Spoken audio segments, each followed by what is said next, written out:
হতে পারে, কিন্তু যে বৃদ্ধ হয়ে যাবে আর হবে।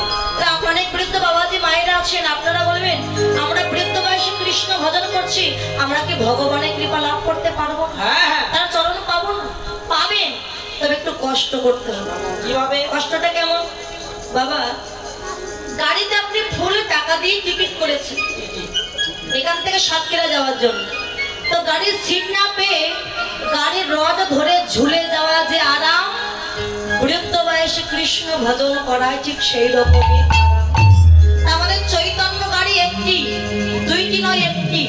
যদি কেউ চৈতন্য গাড়িতে উঠতে চান, সকাল সকাল চৈতন্য গুরুর দোকানে গিয়ে ভক্তিরূপ টিকিট করে যদি আগে সিট বুক করতে পারেন, তবে আপনি আগে আমার গোবিন্দ কৃপা লাভ করতে পারবেন।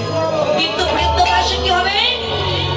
ভজন পথে যাবেন, মনটা পড়ে থাকবে সংসারে। কেন বৃদ্ধ হয়ে গেলে দেখবেন মনটা খুব সরল হয়ে যায়। বৃদ্ধ হয়ে গেলে তখন চিন্তা, আমি চলে গেলে আমার ছেলেটা খুব কষ্ট পাবে, আমার বৌমাটা একা কোনো কাজ করতে পারবে না, আমি যদি থাকি দুখানা কাজ করে দিতে পারবো, আমার নাতিটা কষ্ট পাবে। মানে মায়া, সংসারের চিন্তা। তখন বাবা, মাটি, কাঁচা মাটি পুকুর থেকে তুলে এনে যা তৈরি করবেন তাই তৈরি হবে। তৈরি করে রোদ্রে শুকিয়ে আগুনে পুড়িয়ে ভেঙে যদি আবার নতুন করে বানাতে যান আর হবে না, কেন মাটি পেকে গেছে, পুড়িয়ে গেছে। ঠিক তেমনি শিশু বয়সে কৃষ্ণ ভজনে যাওয়ার যে অনুরাগ জন্মে, বৃদ্ধ হয়ে গেলে কৃষ্ণ ভজনে যাওয়ার সেই অনুরাগটা জন্মে না। তখন চিন্তা হয় সংসারে ছেলে মেয়ে আছে, আমার স্বামী আছে, কি করব। আর বৃদ্ধ বয়সে তখন কৃষ্ণ ভজন করে জমের বয়স।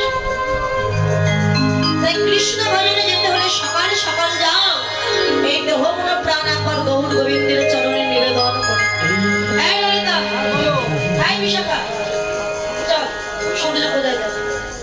পদকর্তা বলে, প্রভু এ তুমি কি বলছো? এটা নবদ্বীপ ধাম, এটা বৃন্দাবন নয়।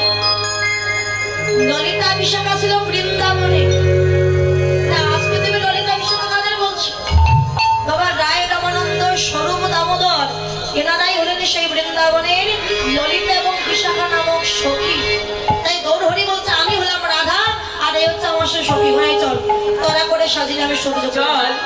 কম্প পুলক ভাব সরভঙ্গ কম্প পুলক ভাব সরভঙ্গ কম্প পুলক ভাব সরভঙ্গ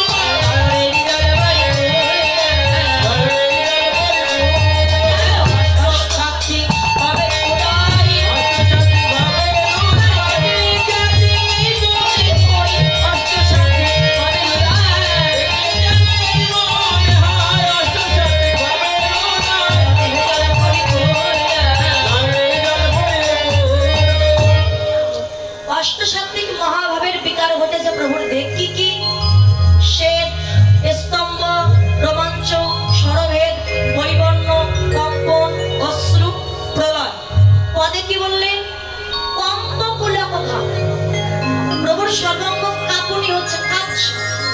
পুলক ঘাম, কখনো কখনো ঘামের বিন্দু উৎপত্তি হয়েছে।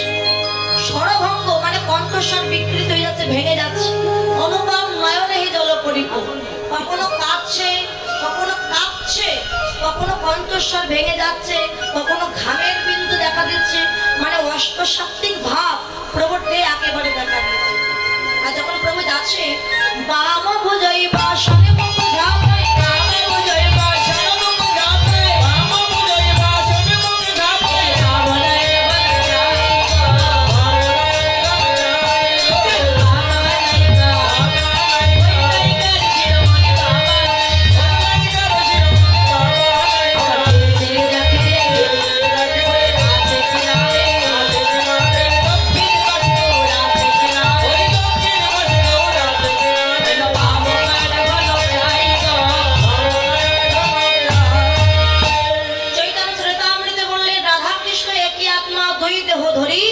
অনুরান্নে বিলাস রস আস্বাদন। সেই দুই দেহে চৈতন্য গোসাই ভাব রস আস্বাদিত।